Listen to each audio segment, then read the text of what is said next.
তৃণমূল কাউন্সিলরের দাদাগিরি, মদ্যপ অবস্থায় স্ত্রীকে নিয়ে পৌরসভার অফিসে ঢুকে চেঁচামেচি খিস্তি, ঠিকমতো দাঁড়াতেই পাচ্ছেন না কাউন্সিলর। তৃণমূল কাউন্সিলরের দাদাগিরি, মদ্যপ অবস্থায় স্ত্রীকে নিয়ে পৌরসভার অফিসে ঢুকে চেঁচামেচি খিস্তি, ঠিকমতো দাঁড়াতেই পারছেন না কাউন্সিলর। কিন্তু কেন? উত্তরে কাউন্সিলরের দাবি পৌরসভার পৌর নিয়ম মেনে চলছে না। চেয়ারম্যানকে একাধিকবার জানিয়েও কাজ হচ্ছে না বলেই তিনি কাউন্সিলর হিসেবে মদ্যপ অবস্থায় এইভাবে চেঁচামেচি করবে, এটা কেউ মেনে নিতে পারছে না। 10টি ওয়ার্ড নিয়ে খরার পৌরসভা। পৌর নির্বাচনে 8টি আসন পায় তৃণমূল, 2টি বিজেপি 8 নম্বর ওয়ার্ডের কাউন্সিলর ফাল্গুনী মিশ্র তৃণমূলে যোগদান করে, আর তার বিরুদ্ধেই উঠছে অভিযোগ।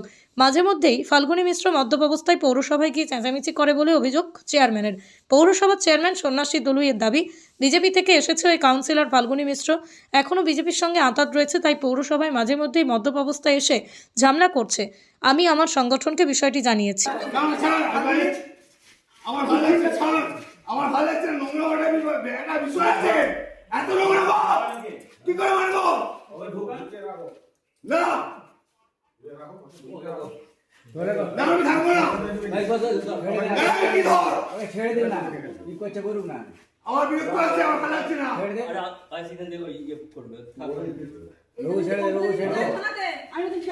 ছেড়ে দে না, এমন কেস দেবো বিপদ চাকরি চলে যাবে, নোংরা কেউ যায় না,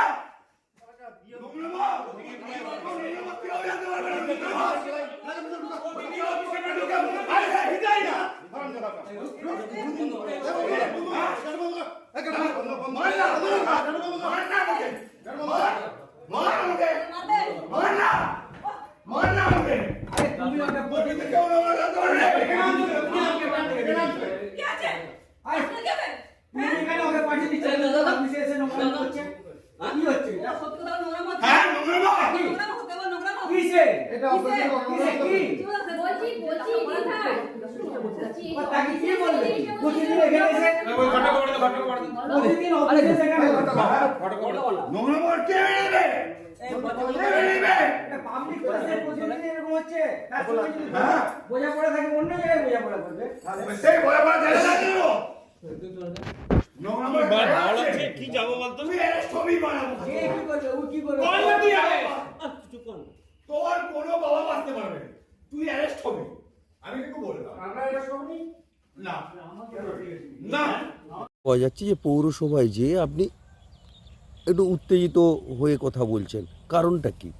বিষয়টা দেখুন, আমি দীর্ঘদিন ধরেই চেয়ারম্যান সাহেবকে বলছি, অনুরোধ করছি যে পৌরসভাটা অন্তত আপনি সিস্টেমেটিকভাবে চালান। এর আগে এসডিও সাহেব সুমনবাবু ছিলেন, ওনাকে অনুরোধ করেছি। এখন যিনি এসডিও সাহেব এসছেন ওনাকেও বলেছি যে খড়ার পৌরসভা কিন্তু সিস্টেমের বাইরে চলছে। কারণ পৌরসভা তো আর, আমি আশা করব সমস্ত পৌরসভা যেমন চলে খড়ার পৌরসভা সেই মতোই চলবে। প্রতি মাসে একটা করে বোর্ড মিটিং হবে, কাউন্সিলররা জানতে পারবে তার এলাকার কি কাজ হচ্ছে, মানুষের কোথায় প্রবলেম আছে, ক্ষোভ আছে, এগুলো তো জানা উচিত। সেখানে কাউন্সিলররা কিছু জানতে পারছে না। আজকে ধরুন 6-7 মাস কোনো বোর্ড মিটিং নেই।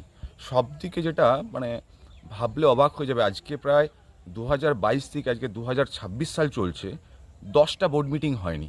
যেখানে পৌর আইনের রুল অ্যান্ড রেগুলেশন আছে প্রতি মাসে একটা করে বোর্ড মিটিং করতে হবে। তাহলে আমি যেখানে আমার মানুষের অধিকার নিয়ে যাচ্ছি কথা বলতে, সেখানে চেয়ারম্যান সাহেব কোনো রকম পাত্তা দিচ্ছে না। সেখানে একজনকেই তিনি প্রেফার করছেন, ওই ইঞ্জিনিয়ার সাহেব। Total corruption. এবং সবদিকে বিষয় আমার উপর চড়া হয়েছিল এই একটাই কারণ, এই পৌরসভার বেশ কিছু দুর্নীতি আছে, যে দুর্নীতিগুলো আমি জানতে পেরে যাই, যেগুলো সাধারণ মানুষকে এতদিন বোকা বানিয়ে চলা হচ্ছিল, সেই ডকুমেন্টগুলো আমার কাছে আছে। সেই ডকুমেন্ট পেয়ে যাওয়ার জন্য আমার উপর চড়াও হয়েছে, চড়া হয়ে কালকে আমার উপর মারধরও করেছে এ বিষয়ে। পৌরসভার চেয়ারম্যান অভিযোগ করছে যে আপনি মদ্যপ অবস্থায় যে হামলা করছেন এবং আপনি বিজেপির হয়ে কাজ করছেন, কি বলবেন এই নিয়ে? এগুলো ভুল কথাবার্তা। চেয়ারম্যান সাহেবকে এটা প্রমাণ করতে হবে যে আমি বিজেপির হয়ে কাজ করছি বা এই ধরনের কার্যকলাপ নিয়ে যাচ্ছি। উনি বলুন না, আমি যে অভিযোগগুলো করছি এই অভিযোগগুলো পুরোটা মিথ্যে আছে। বোর্ড মানে আপনার হচ্ছে বোর্ড মিটিংয়ে রেজুলেশন খাতা আছে, তো রেজুলেশন খাতাটা উনি ওপেন করে দিন যে আমার খোড়া পৌরসভায় 2022 সাল থেকে যা যা কাজ হয়েছে সেই রেজুলেশন করে প্রত্যেকটা কাউন্সিলরের মতামত নিয়ে কাজ হয়েছে। সেখানে কারো মতামতের কোনো ভিত্তি নেই, শুধুমাত্র এখানে একজনের মতামতই চলে, যে ইঞ্জিনিয়ারকে উনি মানে ওনার অঙ্গুলি হেলনে চলেন। সবথেকে বড় বিষয়, এমন ডকুমেন্ট আছে আমার কাছে, চেয়ারম্যান সাহেব অ্যারেস্ট হতে পারেন আমি যদি কোর্টে সেটা সাবমিট করি। এখানে টেন্ডার বারবার ইঞ্জিনিয়ারের কথা বলছেন, কে তিনি, তার নাম কি? বাবামত মাইতি, ওনার অঙ্গুলি হেলনিতে চলছে। উনি এমন একটা কাজ চেয়ারম্যান সাহেবকে দিয়ে করিয়েছেন একটা টেন্ডার হয়েছে, টেন্ডার তো টেন্ডার, আমি পৃথিবীর যেখান থেকে কেউ বিট করতে পারে, কিন্তু সবসময় কি না ওনার পছন্দের লোককে দিয়েই কাজ করাতে হবে। তো সেই রকম কাজ করাতে গিয়ে আমি একটা কাজ ধরেছিলাম, মানে আমি সিস্টেমটা ধরার জন্য আমি একজনকে দিয়ে টেন্ডার করিয়েছিলাম। সে সব দিক দিয়ে সে সাকসেস হয়েছে, টেকনিক্যাল বলুন, আপনার ফিনান্সিয়াল বলুন, সব কিছু ঠিক। সেখানে চেয়ারম্যান সাহেব তার প্যাডে এই ভাষা লিখতে পারেন না, যেটা আমি আইনত জানতে পেরেছি। যখন কোনো টেন্ডার হয়, একজন প্রধানমন্ত্রী, মুখ্যমন্ত্রীও তার প্যাড ইউজ করতে পারেন না। সেখানে চেয়ারম্যান সাহেব তার প্যাড ইউজ করেই কাজ করেছে। এই প্যাড যদি আমি কোর্টে পৌঁছে দিই, ওনাকে জেলের ঘানি কাটটা আনতে হবে। গতকাল দেখলাম যে মানে খোয়াড়ার পৌরসভার একজন কাউন্সিলর ফাল্গুনী মিশ্র এসে পৌরসভায় চেঁচামেচি করছে, কেন, কি বিষয়ে ঘটেছিল?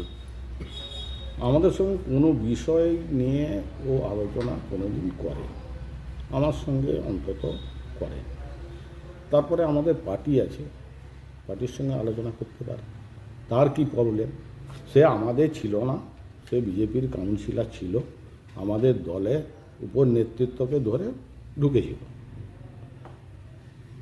সে যতদিন কাউন্সিলর আছে, একটা দরকার পড়লে ফোন করলে পাওয়া যায় না, বাড়িতে নেই, কোথায় আছে জানে না। আমরা ওই ওয়ার্ডের কোনো প্রয়োজনে তাকে কোনো দিন পাইনি। আমি মনে করি না ও আমাদের দলের কাউন্সিলর হিসাবে জয়েন করেছে। বিজেপির কাউন্সিলর হয়েছিল ও, আমার মনে হয় ওর বিজেপির সঙ্গেই আতাপ আছে। ও আমাদের মানে দলটাকে শেষ করবে বলে ও এই পলিসিটা নিয়ে জয়েন করেছিল। কিন্তু ও যেদিন আসে এখানে, ভালো অবস্থায় কোনো দিন আসেনি, মদ্যপ অবস্থায় আসে, উল্টোপাল্টা কথা বলে, খিস্তি খাস্তা দিয়ে চলে যায়। তখন বউ ছিল না যখন ও আমাদের এখানে জয়েন করেছিল, তারপরে একটা বউ করেছে, করে তাকে নিয়ে আসে। এই হচ্ছে পরিস্থিতি। তো আমরা উপর নেতৃত্বকে জানিয়েছি, তারা যদি ওকে ছেঁটে ফেলে আমাদের কোনো আপত্তি নেই, সে আমাদের কোনো কাজেই আসে না। এইটা আমার বক্তব্য, এর পরে আর কোনো বক্তব্য আমার নেই। বারবার এই ধরনের ঘটনা ঘটাচ্ছে, কারণটা কি কিছু জানতে পেরেছে? আমি কারণ তো আমাকে বললে জানতে পারতাম, আমার দলকে বললে আমি জানতে পারতাম, আমি কি করে জানি? এর বেশি বক্তব্য আমার নেই কিছু, আমার বক্তব্য এইখানেই শেষ। নমস্কার। কি চাইছেন আপনি? দল বহিষ্কার করুন। দলকে জানিয়েছেন? হ্যাঁ।